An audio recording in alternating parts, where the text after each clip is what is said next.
Hi hello ನಮಸ್ಕಾರ. ಒಂದು ವರ್ಷದಲ್ಲಿ 1 ಕೋಟಿ ಸಂಪಾದಿಸೋ ಈ ನನ್ನ ಚಾಲೆಂಜ್ನಲ್ಲಿ ದಿನ 8. ಕಳೆದ 7 ದಿನಗಳಲ್ಲಿ ನಾನು ಸಂಪಾದಿಸಿರೋ ಒಟ್ಟು ಮೊತ್ತ 20,630 ರೂಪಾಯಿ. ನಾನು ಇದುವರೆಗೂ ಮಾಡಿರೋಂಥ ಸಂಪಾದನೆ ಆಗಿದೆ. ಇವತ್ತು ಎಷ್ಟು ಸಂಪಾದಿಸ್ತೀನಿ ಅಂತ ಕಾದು ನೋಡೋಣ. ಪ್ರತಿದಿನದ ಹಾಗೆಯೇ ಈ ದಿನವೂ ಬೆಳಗ್ಗೆ ಅಂಗಡಿ ಬಂದಿದ ತಕ್ಷಣ ಕ್ಲೀನಾಗಿ ರೆಡಿ ಮಾಡಿಕೊಂಡು ಎತ್ತಿಡ್ಕೊತಾ ಇದ್ದೆ. ಅದೇ ಟೈಮ್ಗೆ ಒಬ್ಬ ಕಸ್ಟಮರು ಸೆಕೆಂಡ್ ಫೋನ್ ಬೇಕು ಅಂತ ಬಂದರು. ಅವ್ರಿಗೆ ಸೆಕೆಂಡ್ ಫೋನ್ಗಳೆಲ್ಲ ತೋರಿಸ್ತಾ ಇದೆ. ಅವರು ಒಟ್ಟು 2 ಫೋನ್ನ ಸೆಲೆಕ್ಟ್ ಮಾಡಿದ್ರು. ಒಂದು ರೆಡ್ಮಿ, ಮತ್ತೊಂದು OnePlus. ಇವೆರಡರಲ್ಲೂ ಪ್ರೈಸ್ ಡಿಫ್ರೆನ್ಸ್ ಏನು ಅಷ್ಟೊಂದೇನು ಇದ್ದಿಲ್ಲ, ಬರೀ 1,000 ಅಷ್ಟೇ ಡಿಫ್ರೆನ್ಸಲ್ಲಿ ಇದ್ದಿತ್ತು. ಆದರೆ ಕಸ್ಟಮರ್ಗೆ ಯಾವುದು ತೊಗೋಬೇಕು ಅನ್ನೋ ಕ್ಲಾರಿಟಿ ಇದ್ದಿಲ್ಲ, ಕನ್ಫ್ಯೂಷನಲ್ಲಿದ್ದರು. ಕೆಲವೊಬ್ರಿಗೆ OnePlus ಇಷ್ಟ ಆಗುತ್ತೆ, ಕೆಲವೊಬ್ರು ರೆಡ್ಮಿ ಇಷ್ಟ ಆಗುತ್ತೆ. ಬಟ್ ಈ ಕಸ್ಟಮರ್ಗೆ ಎರಡೂ ಇಷ್ಟ ಅಂತ ಎರಡೂ ಎತ್ತು ಸೈಡ್ಗೆ ಇಡಕ್ಕೆ ಹೇಳಿದರು. ನಾನು ಎರಡೂ ಎತ್ತು ಸೈಡ್ಗೆ ಹಾಕಿ ಚಾರ್ಜನ್ನು ಹಾಕಿ ಇಟ್ಟಿದ್ದೆ.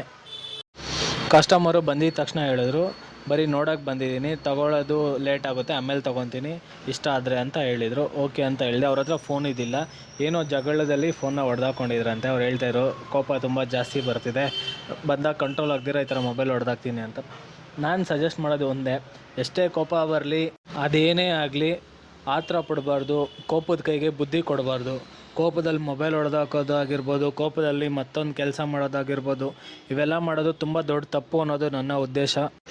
ಯಾಕೆ ಅಂದರೆ ಇವಾಗ ಶಿಕ್ಷೆ ಅನುಭವಿಸ್ತಾರೋ ತುಂಬ ವ್ಯಕ್ತಿಗಳಲ್ಲಿ ಒಂದು ಚಿಕ್ಕ ಚಿಕ್ಕ ವಿಷಯಕ್ಕೂ ಕೋಪ ಮಾಡಿಕೊಂಡು ಏನೋ ಒಂದು ಮಾಡೋಕ್ಕೋಗಿ ಅದು ದೊಡ್ಡದಾಗಿ ಪಾಪ ಅವ್ರ ಜೀವನನೇ ಹಾಳು ಮಾಡ್ಕೊಂಡಿರೋ ಚರಿತ್ರೆಗಳು ನಾವು ತುಂಬ ನೋಡ್ತಾ ಇದ್ದೀವಿ. ಅದರಲ್ಲಿ ತುಂಬ ದೊಡ್ಡ ಹೆಸರು ಇರೋ ನಟರು ಇದ್ದಾರೆ, ನಿಮಗೆ ಗೊತ್ತಿರುತ್ತೆ. ಚಿಕ್ಕ ವಿಷಯಕ್ಕೆ ಏನೋ ಮಾಡೋಕ್ಕೋಗಿರ್ತಾರೆ, ಕೋಪದಲ್ಲಿ ಹೊಡಿಯೋಕ್ಕೋ ಬಡಿಯೋಕ್ಕೋ ಏನಕ್ಕೋ ಮಾಡಿರ್ತಾರೆ. ಅವ್ರು ನೋಡಿದ್ರೆ ಅವ್ರ ಗ್ರಾಚಾರ ಹಣೆ ಬರ ಕೆಟ್ಟೋಗ್ಬಿಟ್ಟು ಅವ್ರು ಸತ್ತೋಗ್ಬಿಡ್ತಾರೆ.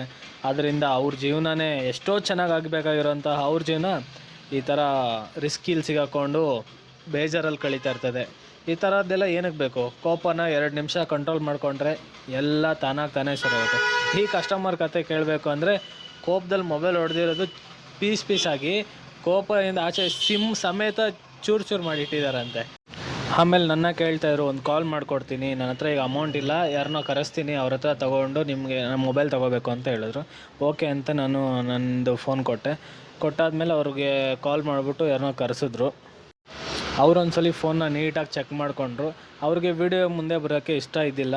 ಸೊ ಅವರು ವಿಡಿಯೋ ಮಾಡಬೇಡಿ ಅಂತ ಇದ್ದರು. ಅಮೌಂಟೆಲ್ಲ ಅವರೇ ಕೊಟ್ಟಿದ್ದು.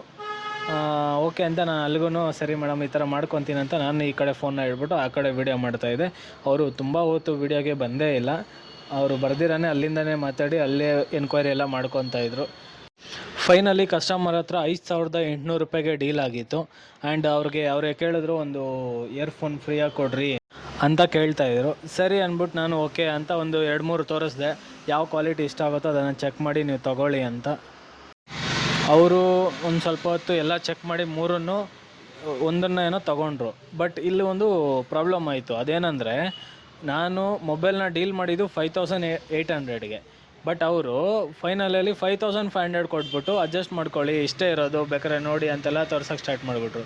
ನಾನು ಆಲ್ರೆಡಿ ಕಮ್ಮಿಲಿ ಕೊಡ್ತಾಯಿದ್ದೀನಿ, ಮತ್ತೆ 300 ರೂಪಾಯಿ ಕಮ್ಮಿ, ಅದರಲ್ಲೂ ವಿತ್ ಫ್ರೀ ಇಯರ್ಫೋನ್ ಬೇರೆ. ಏನು ಮಾಡೋದು ಅಂತಲೇ ಗೊತ್ತಾಗಿಲ್ಲ. ನಂಗೆ ಸ್ವಲ್ಪ ಡಿಸಪಾಯಿಂಟ್ ಆಯಿತು ಅಲ್ಲಿ. ಯಾಕಂದರೆ ನನ್ನ ಕಸ್ಟಮರ್ ಹತ್ರ ಜಾಸ್ತಿ ಲಾಭ ಇಡೋಕ್ಕೆ ಹೋಗಲ್ಲ, ತುಂಬ ಕಮ್ಮಿ ಇಡ್ತೀನಿ ಲಾಭ. ಅದರಲ್ಲೂ ಈ ಥರ 1-2 ಕಸ್ಟಮರ್ ಸಿಕ್ಬಿಟ್ರೆ ಅಂತೂ ತುಂಬ ಕಷ್ಟ. ನನಗಂತೂ ತುಂಬಾ ಬೇಜಾರಾಯಿತು. ಏನು ಮಾಡೋದು, ಕಸ್ಟಮರ್ ಮುಂದೆ ತೋರಿಸ್ಕೊಳಕ್ಕಾಗಲ್ಲ, ಬಿಡೋಕ್ಕಾಗಲ್ಲ. ಆದರೂ ಕಸ್ಟಮರ್ನ ತುಂಬ ರಿಕ್ವೆಸ್ಟ್ ಮಾಡಿಕೊಂಡೆ, ಇನ್ನು 300 ರೂಪಾಯಿ ಸೇರಿಸ್ಕೊಡಿ, ಸರಿಯಾಗ್ಬಿಡುತ್ತೆ, ನಂಗೆ ಪ್ರಾಫಿಟೇ ಇಲ್ಲ ಅಂತ. ಕಸ್ಟಮರ್ಗೆ ನಾನು ಎಷ್ಟೊತ್ತು ರಿಕ್ವೆಸ್ಟ್ ಮಾಡಾದಮೇಲೆ ಕಸ್ಟಮರು ಸರಿ ನಿಮ್ಮ ನಂಬರ್ ಕೊಡಿ, ನಾನು ಫೋನ್ಪೇ ಮಾಡಿಸ್ತೀನಿ ಅಂತ ಹೇಳ್ಬಿಟ್ಟು ನನ್ನ ಫೋನ್ಪೇ ನಂಬರ್ ತೊಗೊಂಡೋದ್ರು. ಬಟ್ ನನಗಂತೂ ನಂಬಿಕೆ ಇಲ್ಲ ಅವ್ರು ಫೋನ್ಪೇ ಮಾಡ್ತಾರೆ ಅಂತ. ಮತ್ತು ಸುಮ್ಮನೆ ಅದೇ ಓಕೆ ನೋಡೋಣ ಅಂತ. ಆಮೇಲೆ ಕಸ್ಟಮರ್ ಖುಷಿಯಿಂದ ತೊಗೊಂಡೋದ್ರು. ಅವರು ಹೋದಾದ್ಮೇಲೆ ನನ್ನ ಕೆಲಸ ನಾನು ಮಾಡ್ಕೊಂಡು ಕೂತಿದ್ದೆ. ಹೇಳಬೇಕು ಅಂದರೆ ಅವತ್ತಿನ ದಿನ ಬಿಸ್ನೆಸ್ ಏನು ಅಷ್ಟೇನು ಇದ್ದಿಲ್ಲ, ಬರೀ 5,500 ರೂಪಾಯಿ ಅಷ್ಟೇ ಅವತ್ತಿನ ಬಿಸ್ನೆಸ್ ಆಗಿತ್ತು. ಬೆಳಗ್ಗೆ ಬಿಟ್ಟರೆ ಸಂಜೆ ರಾತ್ರಿವರೆಗೂ ಯಾವ ಕಸ್ಟಮರು ಬಂದಿಲ್ಲ. ಅಟ್ಲೀಸ್ಟ್ ಒಂದು 100 ರೂಪೀಸ್ ಬಿಸ್ನೆಸ್ಸು ಆಗಿಲ್ಲ. ಓಕೆ, ಒಂದೊಂದು ದಿನ ಇರುತ್ತೆ, ಒಂದೊಂದು ದಿನ ಇರೋಲ್ಲ ಅಂತ ನಾನು ಸುಮ್ಮನೆ ಆದೆ. ಬಟ್ 1 ವರ್ಷದಲ್ಲಿ 1 ಕೋಟಿ ಮಾಡೋ ಚಾಲೆಂಜ್ನ ತೊಗೊಂಡಾದ್ಮೇಲೆ ನಾನು ಅಬ್ಸರ್ವ್ ಮಾಡ್ತಾಯಿದ್ದೀನಿ, ಒಂದು ದಿನ ಚೆನ್ನಾಗಿ ಬಿಸ್ನೆಸ್ ಆಗುತ್ತೆ, ಒಂದು ದಿನ ಚೆನ್ನಾಗಾಗಲ್ಲ, ಆ ಥರ ನಡೀತಾ ಇದೆ. ಇದು ಈ ಮಟ್ಟಿಗೆ ಬಿಸ್ನೆಸ್ಸು ನನ್ನ ಒಂದು ಗುರಿನ ತಲುಪೋಕ್ಕೆ ಸಾಧ್ಯನೇ ಇಲ್ಲ ಅನ್ನೋದು ತುಂಬ ಚೆನ್ನಾಗಿ ಗೊತ್ತಿರೋವಂಥ ಒಂದು ವಿಚಾರ. ನನ್ನ ಕಣ್ಮುಂದೆ ಇದೆ ಅದು. ಆದರೆ ಇದೇ ಥರ ಇರಲ್ಲ.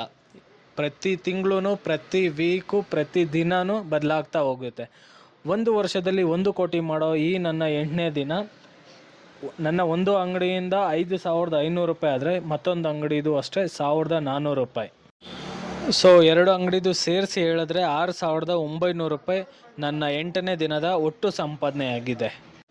ಕಳೆದ 7 ದಿನಗಳಲ್ಲಿ 20,630 ರೂಪಾಯಿನ ನಾನು ಸಂಪಾದಿಸಿದ್ನಲ್ವ, ಅದಕ್ಕೆ ಇದನ್ನು ಆ್ಯಡ್ ಮಾಡಿಕೊಂಡ್ರೆ 27,530 ರೂಪಾಯಿ 8 ದಿನದಲ್ಲಿ ನಾನು ಸಂಪಾದಿಸಿದ್ದೀನಿ. ನೋಡೋಣ ಮುಂದಿನ ದಿನಗಳಲ್ಲಿ ಇನ್ನೆಷ್ಟು ಸಂಪಾದಿಸ್ತೀನಿ, ಇನ್ನೆಷ್ಟು ಜಾಸ್ತಿ ಆಗುತ್ತೆ ಅಂತ. ಇವತ್ತಿನ ವಿಡಿಯೋ ಇಷ್ಟೇ. ಸಿಗೋಣ ನೆಕ್ಸ್ಟ್ ವಿಡಿಯೋದಲ್ಲಿ. ಟಾಟಾ.